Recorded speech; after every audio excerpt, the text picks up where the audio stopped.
Eu vou contar uma coisa para vocês que eu nunca mais me esqueci na minha vida. E eu sempre, vez ou outra, eu conto essa história aqui novamente. Por que eu conto essa história muitas vezes? Porque ela me marcou, gente. Ela me marcou, ela me transformou. Eu guardei essa palavra. Eu acho que boas palavras, bons conselhos, nós precisamos guardar, memorizar e aplicá-los em todos os momentos oportunos. Você não acha, não? Eu acho.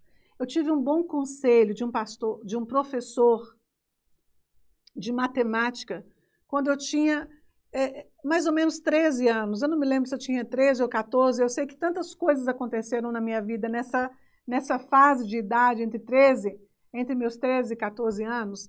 Tantas coisas aconteceram. Mas eu me lembro disso, desse meu professor de matemática.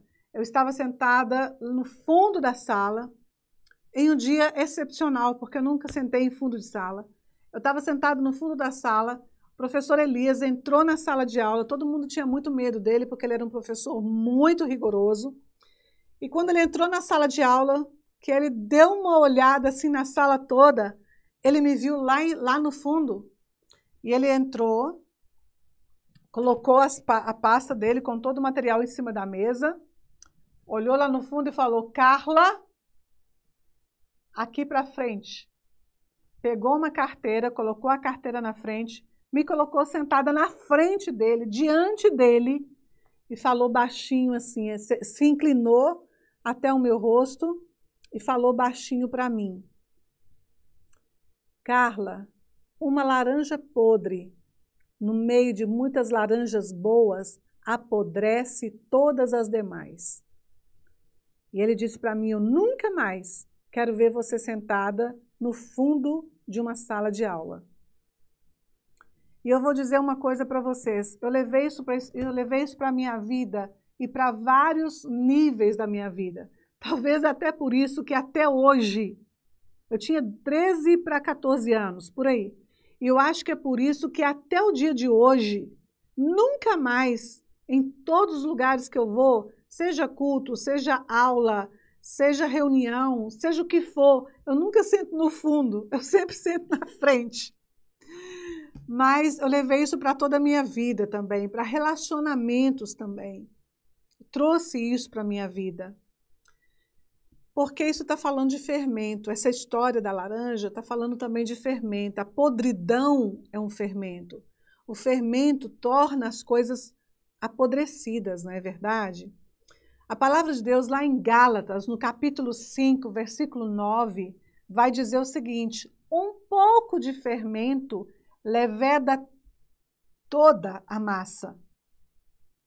Você não precisa, em uma massa, quando você está fazendo pão, e a minha mãe é especialista em pães, sensacional os pães da minha mãe, e ela me ensinou a fazer pão também, embora eu não faça tão bem feito quanto ela, mas a minha filha faz. A minha filha herdou essa boa mão da minha mãe e da minha avó. Mas eu vendo a minha mãe fazer pão, ela coloca, vão imaginar, né? Para 2 quilos de farinha de trigo e todos os outros ingredientes, ela coloca 15 gramas de fermento. 15 gramas.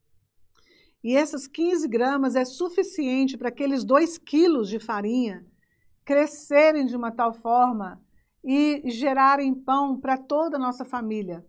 Dá pão para a minha casa, para a casa da minha filha, para a casa do meu filho e ainda leva para a casa do meu irmão. Entende? A palavra de Deus é fantástica, né? Um pouco de fermento leveda toda a massa.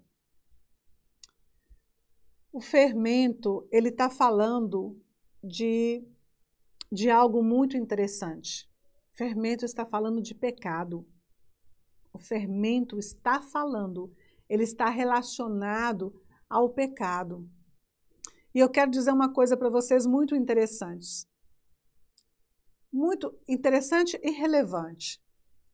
Muitas vezes, né, os próprios judeus, o próprio povo hebreu, eles não entendem algum texto bíblico.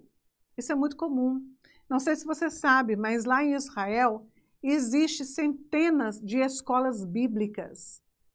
sim, escolas bíblicas, chamadas yeshivot, ou yeshivá, ou yeshiva, depende da perspectiva. Tem muita yeshiva, que são escolas bíblicas em Israel, que se estuda a Bíblia de uma forma que você nunca viu na sua vida. Se estuda letra por letra, não só palavra por palavra ou frase por frase, mas se estuda a Bíblia letra por letra, porque essa letra está aqui nesse texto dessa forma e o que Deus quer dizer com isso. É um nível de estudo bíblico que você nunca viu na vida. Nunca viu. Mas até os judeus que estudam nesse nível, muitas vezes, às vezes eles não compreendem algum texto, não compreendem alguma frase, não compreendem alguma coisa, mas ainda assim, eles têm uma máxima na vida deles. Eles dizem o seguinte: ainda que não entendemos, obedecemos. E isso é muito interessante. Vou repetir para você. Ainda que não entendemos, obedecemos. Uau! E é muito interessante porque existe uma frase em Israel muito forte chamada cumpre primeiro, obedece primeiro e entende depois. Biblicamente falando. Primeiro você cumpre, primeiro você obedece, e depois você entende. Porque o entendimento, ele é aberto se Deus quiser. Se Deus não quiser, não vai abrir nunca. Mas a obediência, ela é indiscutível. Vou dar um exemplo para você sobre essa questão do obedece primeiro e entende depois. Vou dar uma explicação para você. Quando eu era criança, bem menina, no alto dos meus 7 anos de idade, isso começou mais ou menos com meus 5 anos de idade. Isso foi até mais ou menos meus 10 anos, entre 9 e 10 anos.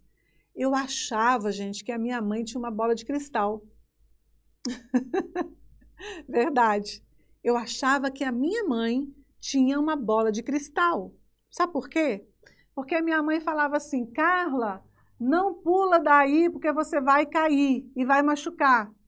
E eu não era uma menina muito fácil, não. Eu era muito levada. E era minha mãe falar não pula e eu pulava. Aí eu caía e machucava. Aí minha mãe falava, não pega essa faca que você vai machucar. Eu pegava a faca, eu não sabia, era muito criança. E minha mãe não tinha facas muito boas, não. Eram umas faquinhas à toa. Mas vira e mexe eu cortava. E minha mãe falava, não te falei que você ia se cortar? Aí minha mãe falava, se eu pulava e machucava, minha mãe dizia, não te falei que você ia se ferir se você pulasse daí. E assim sucessivamente, né? E uma vez eu cheguei para minhas amigas, eu falei, olha, não tem outra explicação. A minha mãe tem uma bola de cristal. Ela vê tudo primeiro, o que vai acontecer comigo, e depois acontece. Essa analogia, ela cabe muito bem para essa questão bíblica, de que obedeça primeiro e depois entenda. Ela cabe muito bem. Sabe por quê? A minha mãe, ela era minha mãe. Ela era muito mais velha, ela tinha experiência. Ela via o que eu não via. Eu era muito criança para saber que aquela altura que eu queria pular ia me machucar. Eu era muito criança para saber que aquele brinquedo, aquela brincadeira que eu queria era perigosa para mim. Eu era muito criança para saber que aquela faca que eu queria pegar poderia me ferir. Mas a minha mãe sabia o que eu não sabia.